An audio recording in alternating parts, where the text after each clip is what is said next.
Hi, my lovelies. Woo here. Another episode of Somato navigation and kind of feeling through your body with intuitive movement and seeing what we can release and let go of, and maybe figure out a little bit more of like why we get the injuries that we get. So today I kind of want to talk a little bit about, again, keeping with the theme for the week.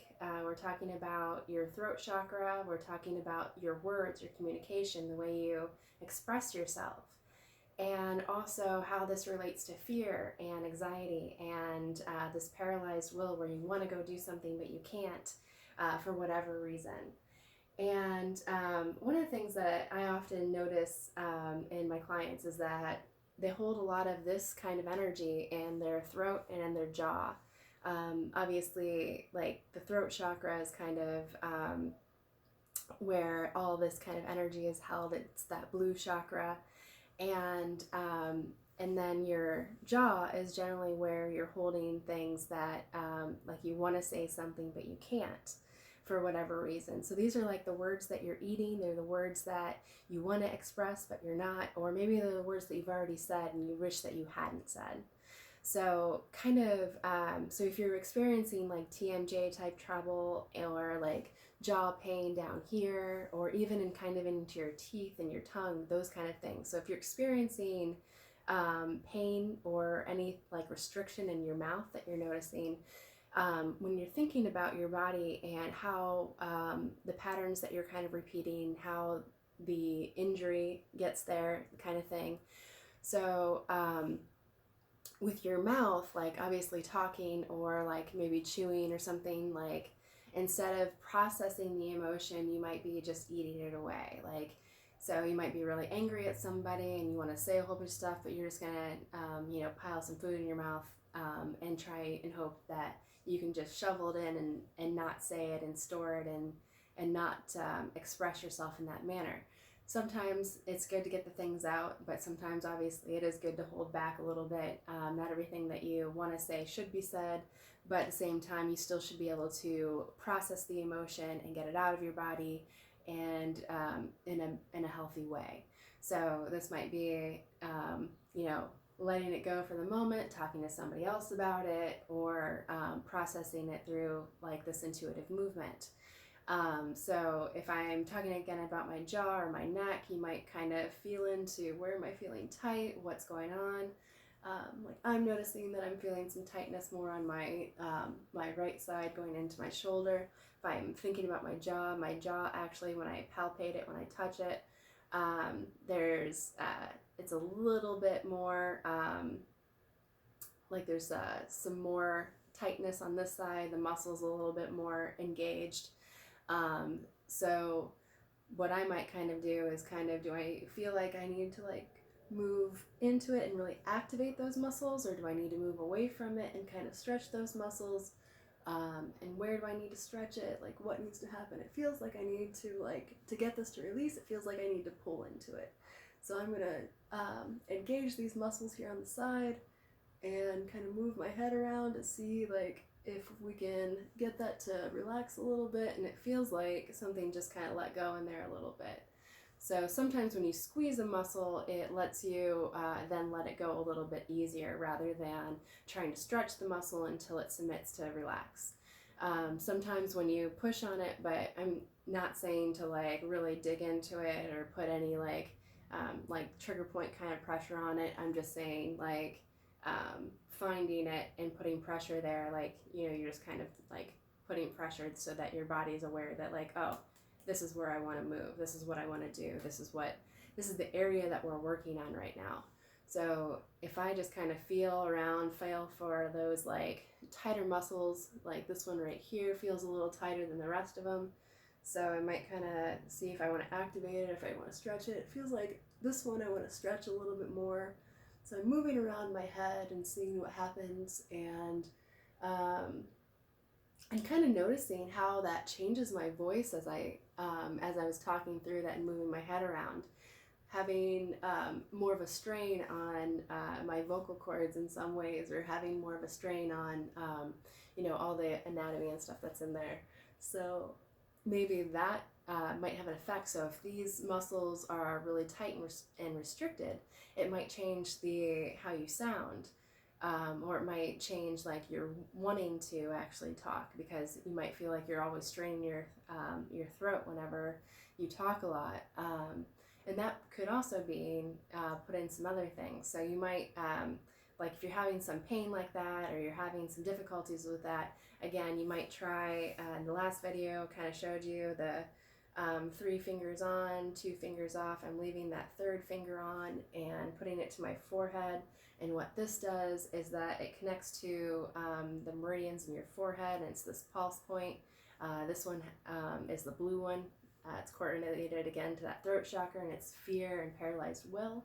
So when I'm, putting pressure here, connecting it to my head, I am telling my body that this is the emotion that I want to process, this is what I want to let go of, and it helps your body kind of move that throughout it. So, and also, depending on what you're thinking about can also change what's being processed too. So if you're thinking about how you're fearful, like you don't want to talk, like you're always worried that you don't sound right when you talk, or things like that, or you're worried that what you're saying isn't actually going to be validated by people, that can repress your voice a little bit too, in a matter of like, well, people won't listen anyway, so why should I talk? And so kind of like working through that a little bit with the movement will be helpful. So your body, again, it remembers everything, and it also changes the fascia and its structure. So again, fascia is the stuff that covers your body from head to toe. It's the stuff that like gets really sticky, and then when you try to pull it apart and you look at in a microscope, it has all these strings and it kind of looks like cotton candy. It also gets a little Velcro. It wants to get stuck together, and it kind of locks. So sometimes you need to find the right way to unlock it, unravel, and let it go and move a little bit smoother. So that might be finding the right way, the right pattern of movement on how it kind of got introduced into the body to kind of help it relax and get out of the body. So maybe, maybe I was really upset about something, and I, pulled these muscles down, and, I'm not going to say anything because I'm really mad right now, or, something like that, or I'm afraid to talk, and like, I put my head down, and maybe that's why these muscles got a little bit more active, and they stayed that way because I didn't process the emotion and let it go through my body.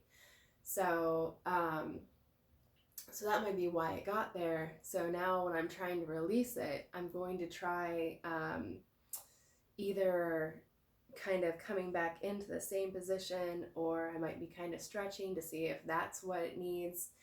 Your fascia is very layered. So with one layer, it might want to be more contracted to release part of the muscle, but then it might want to stretch a little bit on another layer because the fascia wants to glide a little bit more smoothly, or it might want to rotate in a specific way and move around so that when it gets to the right spot, it kind of can unlock itself. So kind of feeling around with that is something that you kind of want to explore.